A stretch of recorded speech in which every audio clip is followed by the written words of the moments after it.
guys, ito na naman tayo. Ito yung gabi. So ibang klaseng pagluluto ng gabi, hindi lang lahat gata. So ito yung iba kong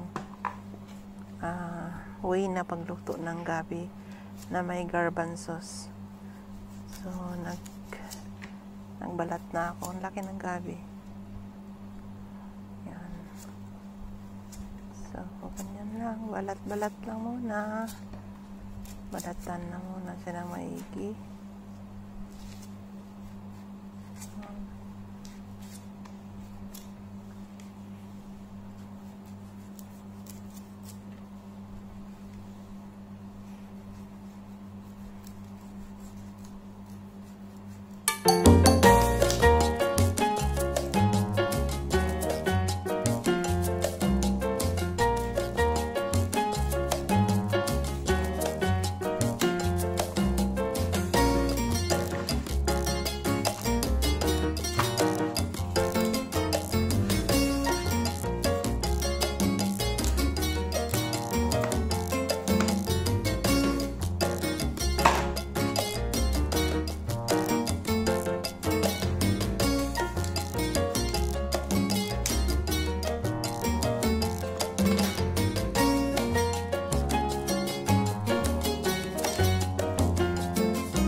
Ito naman, ang kangabi kasi nila dito is yung laman lang ang kinakain.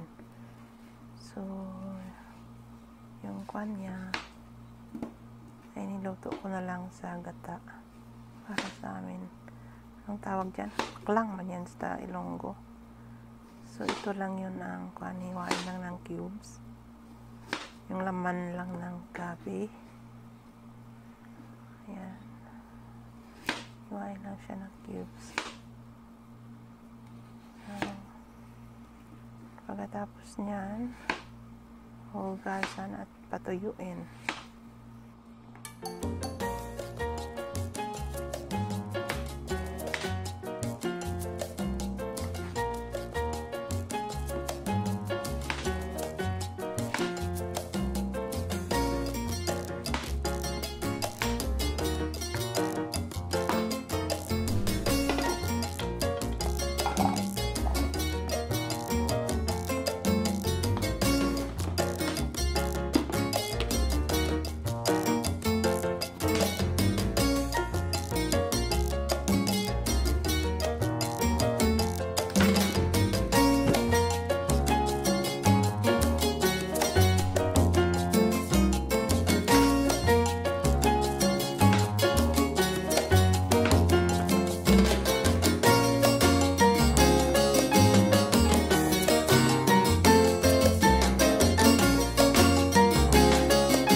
Ito na nga, ayan na ang garbanzos ko.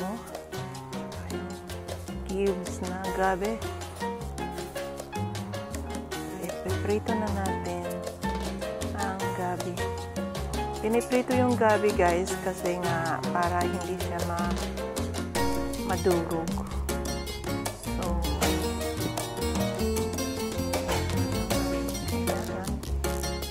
onion, garlic,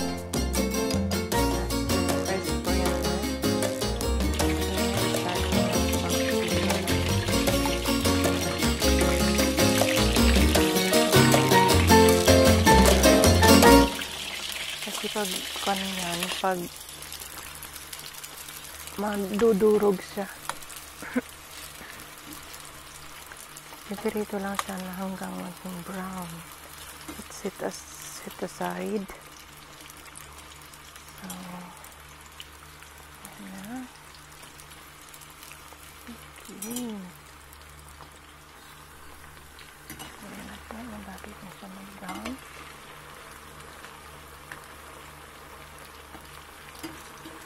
Para hindi siya madurog pag kinisa. Prito pala. Prito.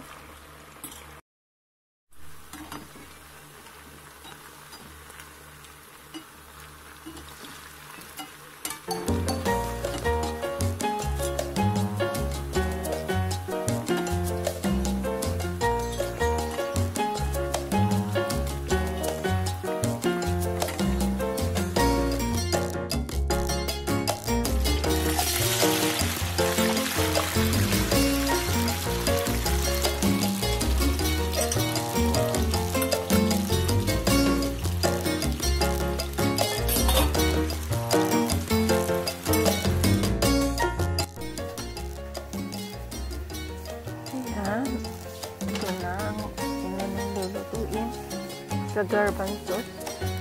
So yan ay ginamit ko dito ay olive oil.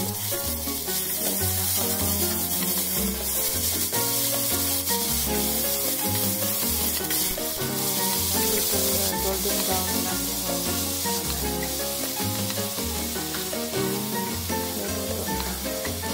ang ating gabi.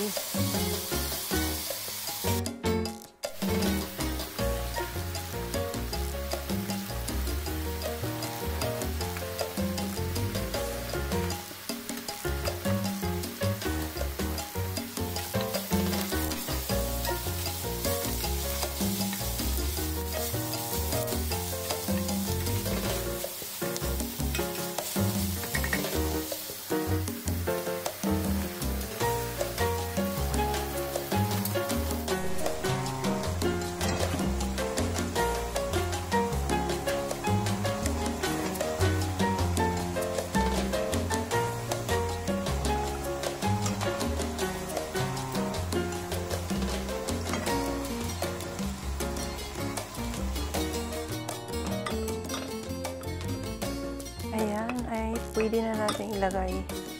Ganyan na yung onion kasi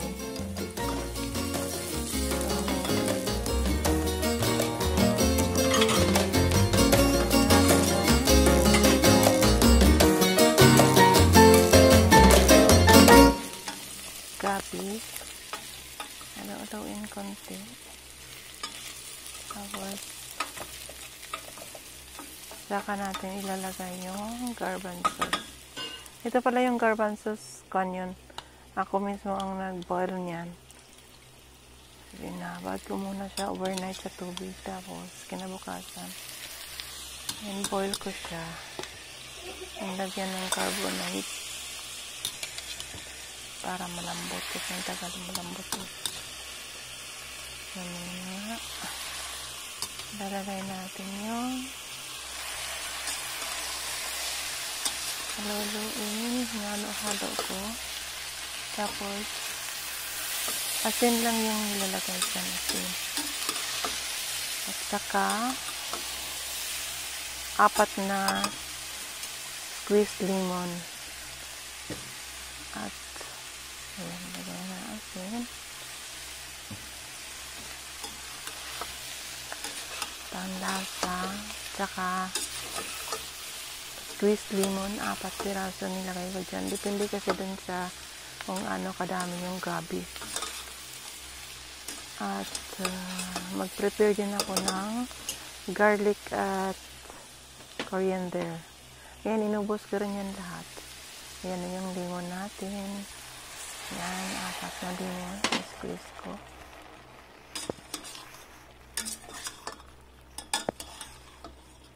So, nilagyan ko ng konting tubig yan, saka para maluto yung gabi.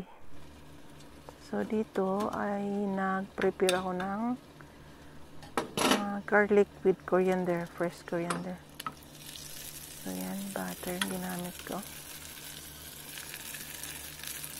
Kasi mantika na siya doon sa pag-prito ng gabi. Masarap siya pag may coriander. Ang bango. So, yan na. Yan na po.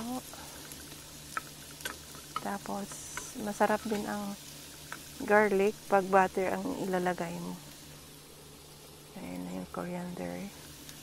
Fresh coriander.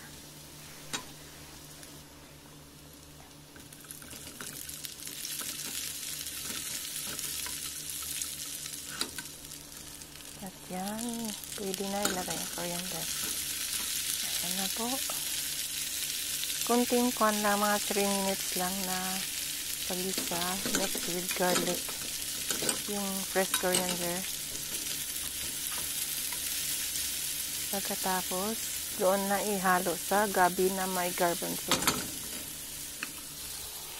Ayan na, yan. Tapos na po naluto. Naluto na po yung ating gabi with garbanzos. So, thank you for watching, especially sa Team Sueno family. Ayan na, tapos na ang ating gabi with garbanzos.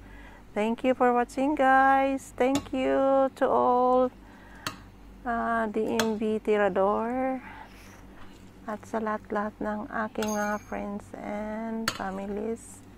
Team CCQ also. Thank you so much. Bye.